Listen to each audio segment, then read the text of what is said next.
Hello to family, कैसे हैं आप लोग। तो स्वागत है आपका हमारे चैनल सत्यांगी वर्ल्ड में। तो आज की जो हमारी वीडियो है वो है आईबीपीएस आरआरबी स्केल 1 के बारे में, जिसकी जो वैकेंसीज हैं बहुत जल्दी अब आने वाली हैं। मे बी नेक्स्ट मंथ तक इसकी वैकेंसीज आ जाएंगी।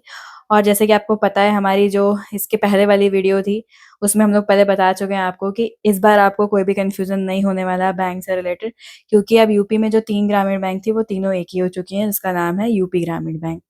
तो अब चलिए आगे बढ़ते हैं। तो सबसे पहले जो इसमें एलिजिबिलिटी क्राइटेरिया होता है वो होता है 18 साल से 30 साल तक के लिए। और मतलब उसमें एज के लिए एक डेट दी रहती है। जब आपका वो आएगा फॉर्म, तो उसमें वो डेट दिए रहते हैं कि इस डेट से पहले आपका मतलब डेट ऑफ बर्थ नहीं होना चाहिए और डेट के बाद नहीं होना चाहिए। तो वो जब उसका आएगा नोटिफिकेशन तो उसमें लिख कर आएगा। अब बात करते हैं एजुकेशनल क्वालिफिकेशन की।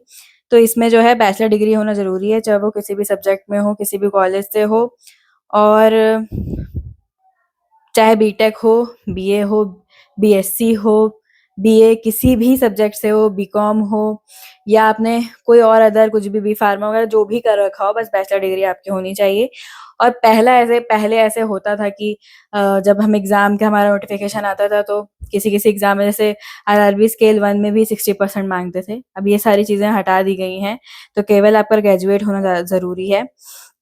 और फिर इसमें दिया हुआ है कि आपका परसेंटेज अगर जो है 54.99 या मतलब पॉइंट में जो भी है तो उसको पूरा राउंड ऑफ करके उसके अगला नंबर माना जाता है।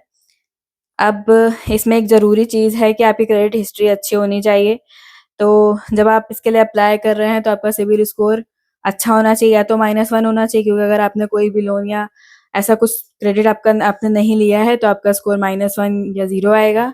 और बाई चांस आपने कोई लोन ले रखा है, आपका क्रेडिट कार्ड है या फिर कुछ भी आपने कंज्यूमर लोन वगैरह ले रखा है, तो उसकी वजह से आपका जो सिबिल स्कोर है वो खराब नहीं होना चाहिए, वो अच्छा होना चाहिए। और मान लीजिए भरते टाइम अगर खराब है भी, तो जब आपका जॉइनिंग होती है तो उस टाइम पे आपका जो स्कोर है अगर वो ठीक नहीं है तो उसके लिए जो भी आपका उससे रिलेटेड अकाउंट नंबर है उसका आपको एनओसी ला के देना पड़ेगा। मतलब कि उस पे आपका कोई भी अब ड्यू क्लियर नहीं है, इसका सर्टिफिकेट आपको देना होगा, तभी आपकी जॉइनिंग होगी। तो अब बात करते हैं, जब हम फॉर्म फिल करेंगे तो उसकी एप्लीकेशन फ़ी क्या है। तो जो भी एससी, एसटी या पीडब्ल्यूडी कैटेगरी में जो भी कैंडिडेट आते हैं उनके लिए 175 का है ये फॉर्म। और बाकी जो ऑल अदर्स हैं, मतलब जनरल या ईडब्ल्यूएस जो भी, तो उनके लिए 850 है। अभी एग्ज़ाम का स्ट्रक्चर क्या है, तो इसमें इसमें आपका स्केल 1 में 3 स्टेप होते हैं। पहले आपका एक प्री एग्ज़ाम होगा, फिर आपका मेंस एग्ज़ाम होगा, फिर उसके बाद इंटरव्यू होगा। तो सबसे पहले आपका प्री एग्ज़ाम होगा। तो प्री एग्ज़ाम में जो आपके सब्जेक्ट रहते हैं वो रहता है रीजनिंग और मैथ्स। टोटल आपके रहते हैं 80 क्वेश्चन, जिसमें 40 होते हैं रीजनिंग के और 40 होते हैं मैथ्स के। दोनों के बराबर मार्क्स होते हैं, मतलब 40 मार्क्स दोनों में मतलब मैक्सिमम मार्क्स जो होते हैं 40 रीजनिंग में, 40 आपके मैथ्स में। तो टोटल होता है 80 नंबर्स का। रीजनिंग के लिए आपको मिलते हैं 20 मिनट और मैथ्स के लिए मिलता है 25 मिनट। टोटल आपका 45 मिनट का एग्जाम होता है, जिसमें आपके 80 क्वेश्चन होते हैं। और जो इसका कट ऑफ होता है वो मतलब ऑन एवरेज अभी तक देखा गया है हमेशा 50 टू 60 के बीच में रहता है। पर आपको प्रिपरेशन हमेशा अच्छे से अच्छा सोच के करनी है, ताकि आपके जितने ज़्यादा मार्क्स आएँ वो आपके सिलेक्शन के लिए आपके लिए अच्छे होते हैं। और इसमें एक चीज़ और भी है कि प्री के एग्ज़ाम के जो आपके मार्क्स होते हैं वो आगे कहीं पे भी नहीं जुड़ते हैं। ये केवल आपको एक क्वालिफाइंग आपका पेपर होता है कि इसको क्वालिफाई करके आप आगे जा सकते हैं। तो अब बात करते हैं मेंस एग्ज़ाम की। जो भी प्री एग्ज़ाम क्वालिफाई कर लेगा तो उसके लिए फिर उसके लगभग 10 से 15 दिन बाद होता है मेंस एग्ज़ाम। तो मेंस एग्ज़ाम आपका होता है टोटल 200 मार्क्स का। उसमें होते हैं आपके 5 सब्जेक्ट, जिसमें से पहला होता है reasoning, computer knowledge, general awareness, Hindi language और इंग्लिश लैंग्वेज। इन दोनों में से आप कोई एक सेलेक्ट कर सकते हैं। और होता है मैथ। तो इसमें कोई भी सेक्शनल टाइमिंग नहीं होती है। टोटल आपको 2 घंटे मिलते हैं। इसमें आप अपने हिसाब से जो सब्जेक्ट आपका अच्छा है उसको जल्दी, और जो आपको थोड़ा टफ लगता है उसमें थोड़ा ज़्यादा टाइम ले सकते हैं। तो रीजनिंग जो होती है उसमें आपके 40 क्वेश्चन होते हैं, जो होते हैं टोटल 50 मार्क्स के, 1.5 1.25। और जो आपकी कंप्यूटर होती है उसमें उसके भी 40 क्वेश्चन होते हैं, पर उसके आपके मैक्सिमम मार्क्स होते हैं 20, क्योंकि हर एक क्वेश्चन होता है 0.5 मार्क्स का। जीए आपकी होती है, उसके भी 40 क्वेश्चन होते हैं और टोटल मार्क्स होते हैं 40। हिंदी और इंग्लिश दोनों में से कोई आपको एक करनी होती है। इसमें भी आपके होते हैं 40 क्वेश्चन और मार्क्स होते हैं टोटल 40। ऐसे मैथ होती है, मैथ में भी आपके 40 क्वेश्चन होते हैं टोटल और उसके मार्क्स होते हैं 50। तो ऑन एवरेज अगर देखा जाए रीजनिंग और मैथ जिसकी भी अच्छी होती है वो 80 टू 85 मार्क्स तो ऐसे ही लेकर आ सकता है। और बाकी आपकी जीए और हिंदी इंग्लिश कंप्यूटर होना भी ज़रूरी है, क्योंकि इन सब का जो आपका होता है सेक्शनल कट ऑफ होता है। अगर इसमें किसी में भी अगर आपके मार्क्स कम रह जाते हैं तो आपका चाहे जितने ज़्यादा मार्क्स हो आपका सिलेक्शन नहीं हो पाएगा। तो सबको ही बराबर लेके चलना है। और इसमें ये भी है कि कुछ लोग कहेंगे कि सब इंग्लिश में ही होता है, तो ऐसा नहीं है। अगर आपको हिंदी में एग्ज़ाम देना पसंद है तो इसमें आप एग्ज़ाम का जो मीडियम होता है वो पेपर देते टाइम चेंज कर सकते हैं, उसको आप हिंदी में भी कर सकते हैं। तो ये था आपका मेंस एग्ज़ाम का पैटर्न। अब जो ये आप आगे देख रहे हैं ये है आपका list of version of test. मतलब जो आपका एग्जामिनेशन है उसमें कौन-कौन सी उस स्टेट के हिसाब से कौन-कौन सी लैंग्वेज में आपका आप सिलेक्ट कर सकते हैं वो दिया हुआ है। जैसे आंध्र प्रदेश में आपका जो टेस्ट होगा वो आप इंग्लिश, हिंदी, तेलुगु इन तीनों में से कोई भी लैंग्वेज सिलेक्ट कर सकते हैं। अरुणाचल प्रदेश में हिंदी, इंग्लिश, असम में इंग्लिश, हिंदी, असामीज़, बिहार में इंग्लिश, हिंदी, छत्तीसगढ़ में इंग्लिश, हिंदी, गुजरात में इंग्लिश, हिंदी एंड गुजराती, हरियाणा में इंग्लिश, हिंदी।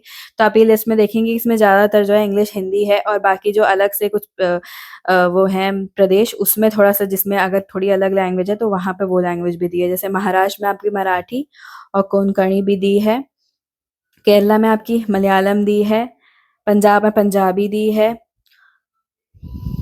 पौंडुचेरी में आपकी तमिल, तेलुगु, मलयालम जो भी वहाँ की लैंग्वेजें चलती है। और इस फॉर्म को फिल करते टाइम ये भी देखा जाता है स्टेट चुनने से पहले कि आपको वहाँ की लोकल लैंग्वेज आती है कि नहीं। तो अगर आप यूपी के हैं या एमपी के हैं जहाँ पे भी आपकी सिर्फ हिंदी लैंग्वेज चलती है तो ये इसमें देख के सिलेक्ट करके भरिएगा कि इंग्लिश और हिंदी वाले स्टेट आप फिल करिएगा फॉर्म में। अब बारी आती है कि आपने अगर मेंस एग्जाम क्लियर कर लिया है तो उसके बाद आता है आपका इंटरव्यू। तो जो आपका टोटल जो फाइनल आपका रिजल्ट आता है वो आता है 100 मार्क्स में, जिसमें से 80% जो वेटेज होता है आपका होता है मेंस एग्जाम का और 20% जो वेटेज होता है इंटरव्यू का। तो दोनों ही चीज़ें आपको अच्छे से क्लियर करना ज़रूरी है।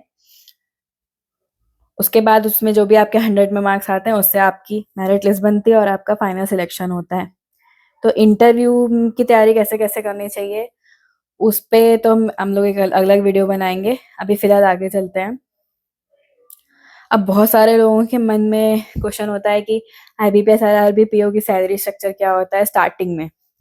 तो इसके लिए हम लोगों ने पहले भी वीडियो बनाई है और बहुत जल्दी एक लेटेस्ट किसी की सैलरी स्लिप जो हमारे यहाँ नई जॉइनिंग है उसकी भी सैलरी स्लिप से आपके लिए एक नई वीडियो बनाएंगे। अभी फिलहाल इसमें जो एक बेसिक सैलरी और अलाउंसेस को मिला के जो सैलरी दी गई है वो आपकी है कि जब आप कोई भी आरआरबी जो आज के हिसाब से ज्वाइन करता है पीओ उसकी बेसिक सैलरी होती है 48,480। उसमें special allowance, DA, HRA, location allowance, learning allowance, gross पे और डिडक्शन सब मिला के मतलब डिडक्शन यहाँ पे आपका एनपीएस का हो सकता है, टैक्स का हो सकता है। टोटल आपकी नेट पे होती है 74,561। तो ये हो गया नेट पे। और सैलरी इंक्रीमेंट जो होता है वो हमारा हर साल जो होता है कि एक इंक्रीमेंट लगता है बेसिक पे में। बेसिक पे के हिसाब से जो हमारे और डीए, एचआरए और ये सारी चीज़ें हैं ये भी थोड़ा-थोड़ा बढ़ जाता है, तो एक इंक्रीमेंट के साथ थोड़ी-सी सैलरी बढ़ जाती है। और ये जो हमारा सैलरी स्ट्रक्चर होता है उसमें जो भी इंक्रीमेंट होता है हमारे यहाँ होता है बाइपर्टाइट। बैंकिंग में होता है बाइपर्टाइट जो कि हर 5 साल में एक बार लगता है। तो उसके बाद सैलरी हमारी इंक्रीमेंट होती है। हमारा सेंट्रल गवर्नमेंट और स्टेट गवर्नमेंट का मिला-जुला होता है, तो इसलिए उसमें जो है हमारे यहाँ सेंट्रल गवर्नमेंट के हिसाब से सैलरी नहीं बढ़ती है, बाइपर्टाइट के हिसाब से बढ़ती है। और बहुत सारे लोगों का क्वेश्चन होता है कि हमारे बैंक में आरआरबीज़ में पेट्रोल का अलाउंस मिलता है कि नहीं, मेडिकल का मिलता है कि नहीं। तो ओवर टाइम तो खैर पीओ को नहीं मिलता है, मेडिकल साल में एक बार मिलता है और न्यूज़पेपर का, पेट्रोल का और एंटरटेनमेंट का ये हम लोग को हर 3 महीने मतलब क्वार्टरली मिलता है। जो उस महीने का रेट होता है उसके हिसाब से एवरेज में मिलता है। तो एक पीओ मतलब स्केल 1 को मिलता है 20 लीटर, मतलब हर महीने का 20 लीटर के हिसाब से पेट्रोल अलाउंस मिलता है। बाकी न्यूज़पेपर का मिलता है, एंटरटेनमेंट का मिलता है। तो ऐसे 3 महीने में एक बार 8-9 हज़ार मतलब मिल जाता है उसको। और उसके बाद प्लस अपनी सैलरी तो है ही जो धीरे-धीरे बढ़ती रहती है और आपको पता भी नहीं चलेगा कि जब आपने इस साल मान लीजिए 74,000 में ज्वाइन किया तो अगले 2 साल में आपकी सैलरी कहाँ जाने वाली है। तो इसलिए बहुत मन लगा के तैयारी करें और जो भी क्वेश्चन या क्वेरी हो आपकी वो हमारे चैनल में हम लोग से ज़रूर पूछें। तो अभी फ़िलहाल कमेंट करके बताइएगा कि ये वीडियो आपके लिए यूज़फुल है कि नहीं है, या जो भी कमेंट है आपका वो हम लोग को ज़रूर बताइएगा। इसी तरह से आगे भी आपके लिए अच्छी-अच्छी वीडियो आती रहेंगी। तब तक अपनी अच्छे से तैयारी करिए और आरआरबी स्केल 1 के नोटिफिकेशन का इंतज़ार करिए। Bye bye, take care, good night.